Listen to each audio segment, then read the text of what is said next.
For those of you who don't know me, and for those of you who do know me, I'm a woman on the internet who isn't here to make content with sexualizing oneself or sexual acts, behaviors, dances, getting half naked, because that's a lot of what we are seeing in the online world. I am here to share with you the fact that I have decided to become a monk. And out of all the things in the world, why have I chosen to become a monk? Well, I'm going to go ahead and explain that.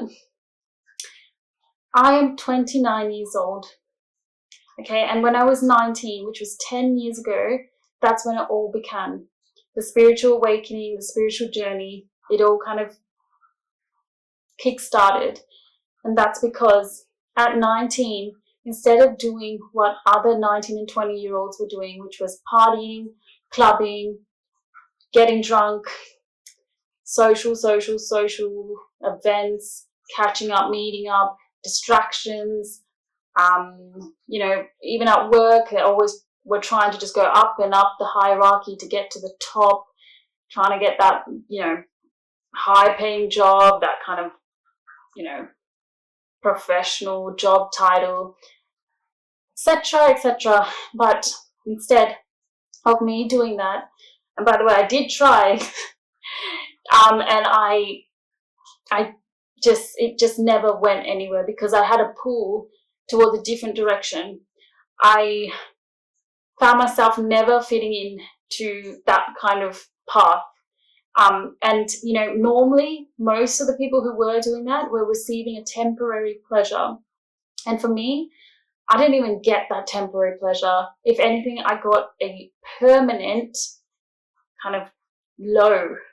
And so at 19, I was like, you know what, I'm going to not go with the crowd, not go with the flock, just because it's normal. Instead, I sat with myself, and that was the biggest thing that I did to kind of kickstart every sort of transformation, every sort of realization that I've been having one after the other and becoming more and more aware, was because I chose to sit with myself at the age of 19, which is what many people struggle to do. Many people run away from sitting with themselves because it's boring, or they are trying to run away from their pain and they can't sit with it and face it. And so I did this for 5 years. I isolated myself from the world, and as years went on, I became so content with being with myself. I remember I was so ecstatic to wake up. I actually remember every day I was smiling as I woke up. I was so thrilled to be having breakfast, lunch and dinner on my own, going for a walk in nature on my own, planning the day with just myself and my soul and the conversations that I was going to have. I was just so ecstatic, and that was because over the years I accepted that kind of, being with yourself is actually not terrifying. And then the biggest kind of game changer was when I kind of became so content with myself. There was literally things that happened. I started to analyze every single thing in my life, whether it was the products I had, everything that I owned, what I was eating, life as a whole, and the illusion and the traps. Now, this was a massive thing because I started to see through the illusions and the traps. Okay, example, I'll be a bit more specific. Companies like Apple, McDonald's, I could see right through it. What I mean by that is, say Apple, for example, they obviously created this marvelous invention, smartphone, iPhone, and managed to get almost everyone to have it. But for some reason, when I had it, instead of consuming it, I actually saw right through it, which was that it was going to be an addictive thing for us in the palm of our hands. And it was, because people struggle to have a balance with these kind of exciting things, and people become so consumed and over consumed. And because I saw right through it, I didn't get into that kind of trap almost. So that's an example. Another example is when I go to the grocery store, it's not just me going into the food shop like a normal person and getting what I need. I look at it from a bird's eye view and I see everything for what it is. 90% of the grocery store is junk. We think it's food. We think that packet of crisps is a snack, when in actual reality, it has no nutrition whatsoever and it's like poison for your body. The remaining 10% that is actually nutritious is the fruits and vegetables section, which I don't see like a lot of people hanging around. I always see lots of people in the alcohol or junk food section. And this is what I mean, that these are the kind of things that I mean by the illusion and the traps. There's so many, but I kind of, like, for example, another thing is makeup. I obviously used to wear makeup, so I was in that trap. But once I realized makeup is something that takes away authenticity from all the women. Like, I step out of the door and every single woman I see is wearing makeup, and it's so sad because we are so beautiful without makeup, and we live in a world where everyone feels a need to wear makeup. Those billion-dollar money-making industries have done a really good job of making people feel like they need to wear it, they need to get this, they need to do this in order to feel something, be something. And I, over the years, in various ways, have realized this, the illusions and the traps, and it only leads to a dark place inside of us, depression, anxiety. So that was a massive thing, which was the analyzing thing. And that's actually why I even became a vegan, because once I analyzed the food that I was eating and realized that what we think is good for us, for example, people think milk gives us calcium, where in actual reality, there is a whole load of other stuff that comes along with milk that we're putting into our body. And as I researched into things, I realized the only diet, even though it's not a perfect diet, no diet is perfect, veganism was the way to go, because it was the less suffering in it. And that's obviously, my heart cares for animals, and I can't believe for 20 years I was consuming meat because I thought it was normal. The social conditioning that we have in all of us, because we are taught like this is normal, that is normal, and this food is normal, like, have chicken, it's normal. But in actual reality, it's not, because it's a dead animal that I'm putting into my mouth, and that energy is going to come, go through me as well. I'm not going to get into that too much, but I'm just trying to explain the realizations that happened as I analyzed everything in this kind of spiritual awakening journey. And I could sit here and talk about all the realizations, but I'm going to just say a few, so the ones that people can probably relate to the most. And another big realization was obviously letting go of the attachment to material possessions. I think this one was the easiest one for me because I wasn't overly attached to, possessions. But there is a video that I made about 6-7 years ago, which shows how I, was putting my taekwondo belts in the bin, my journals that I had for years into the bin, photos into the bin, all the clothes that I had into the bin. Now, the reasons for this is because society kind of equates success almost to the accumulation of things. So money, cars, house, designer clothes, achievements. But as I spiritually grew, I could see them for what it was, which was unfulfilling, temporary, and fleeting. And that's when I kind of focused on the inner world, because that's, I guess that's how, and I guess I focused on the inner world and focused on how rich it was in there, rather than, you know, everything else around me. And that's why I kind of simplified my life, decluttered the space, focused on what really mattered in this world. And that's when my soul nourished, versus that kind of void and emptiness that I had, which so many of us have, and we are so confused how to go about it. But unfortunately, society doesn't help. It tells us to buy stuff, consume, and that void might go. You know, have casual sex, it might go. You know, go and get the latest something, and or you know, you have to be earning this much, be rich, have a good house, have a sexy wife. You know, that void will go. Another big realization that I found was the biggest challenge for me, and I think it is for a lot of people, is quitting the need for external validation. And I think we live in a world where we seek approval from others, and we see that in the likes and comments and followers on, you know, social media. You know, people receive mass validation from this.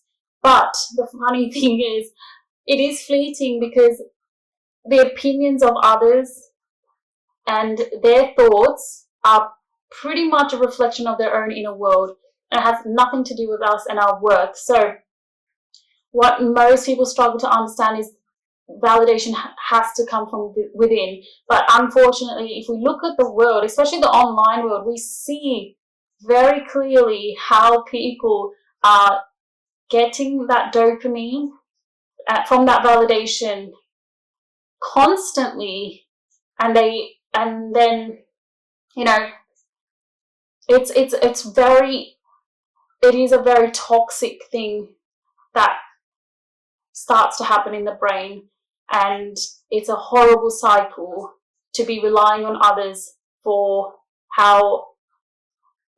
for our worth.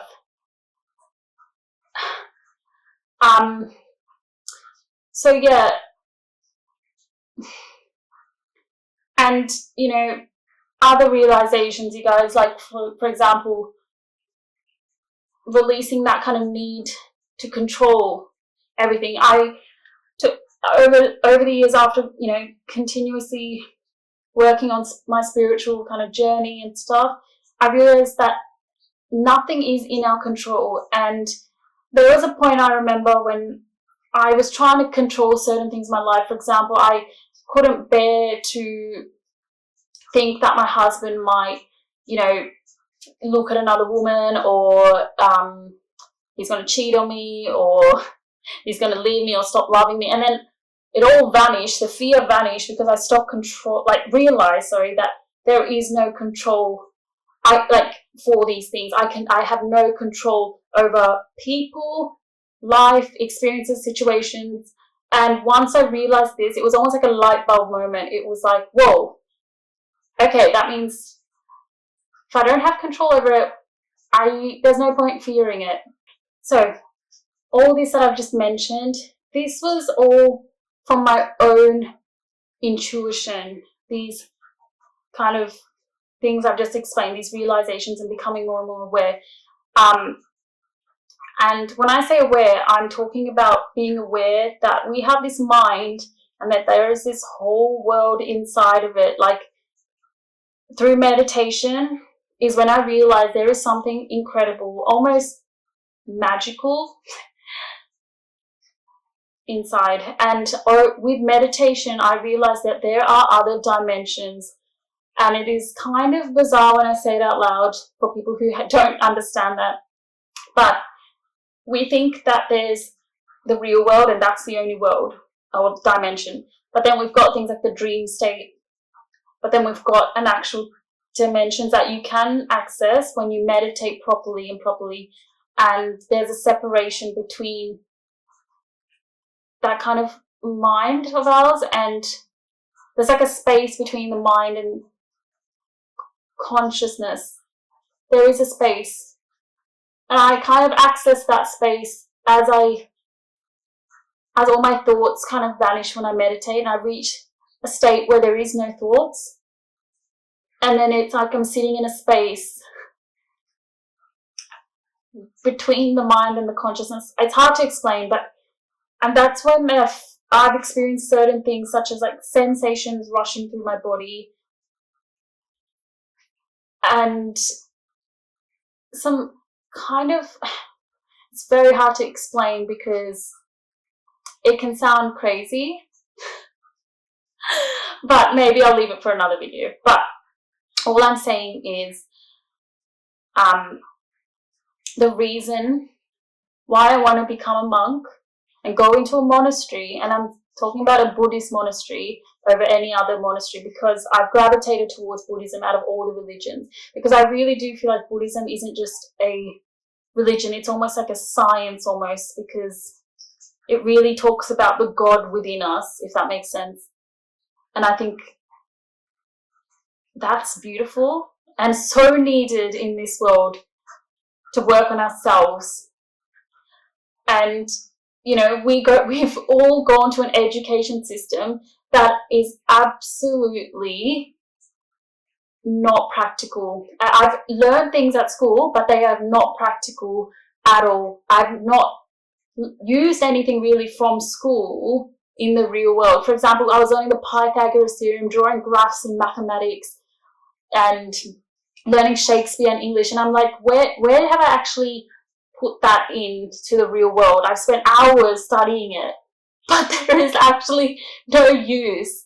And if I had the power to change the education system, I would, because none of it really helps us in the real world, and hence why people struggle so much. They aren't ready, they don't know what to do, and mental health issues really start kicking in.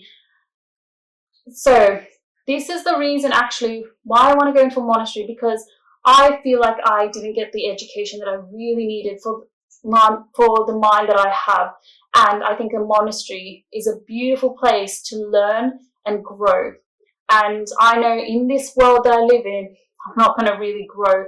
It's almost like I'm only growing if I'm only really with myself. But as soon as I step outside, it's almost like I'm entering this zombie kind of world where we're all brainwashed and just sort of going with the norm.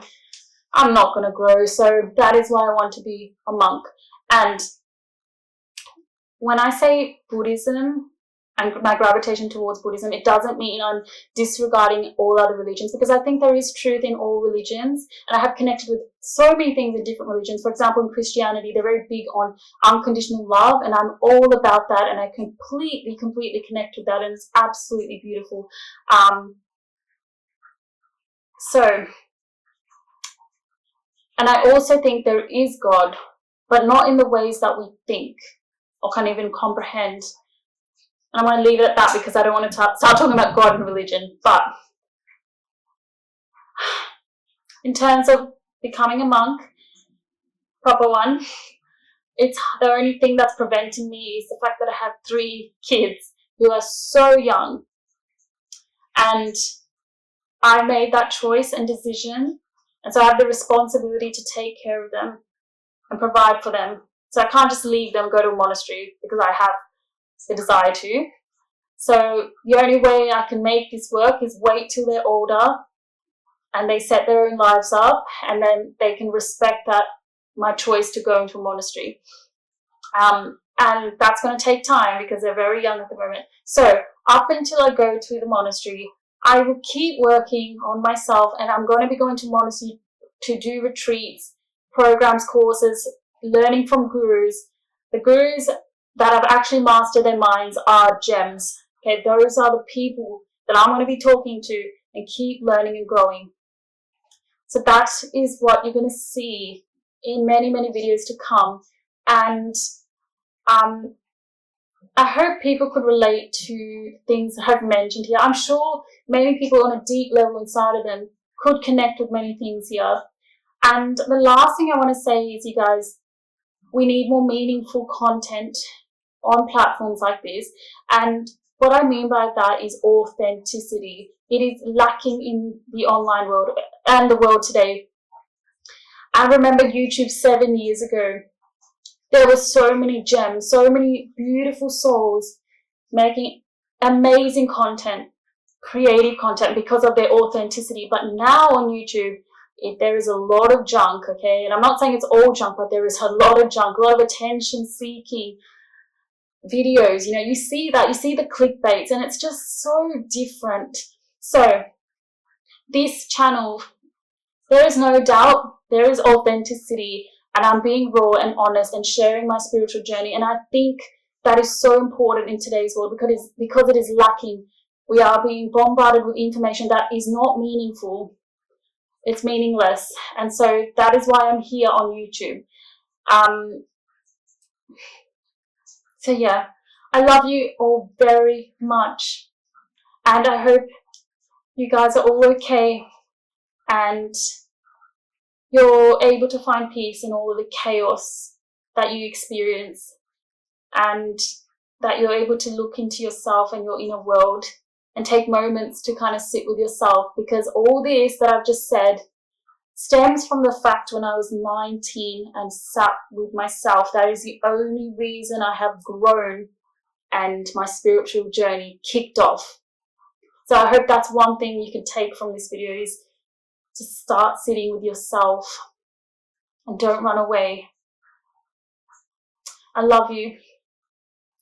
Bye.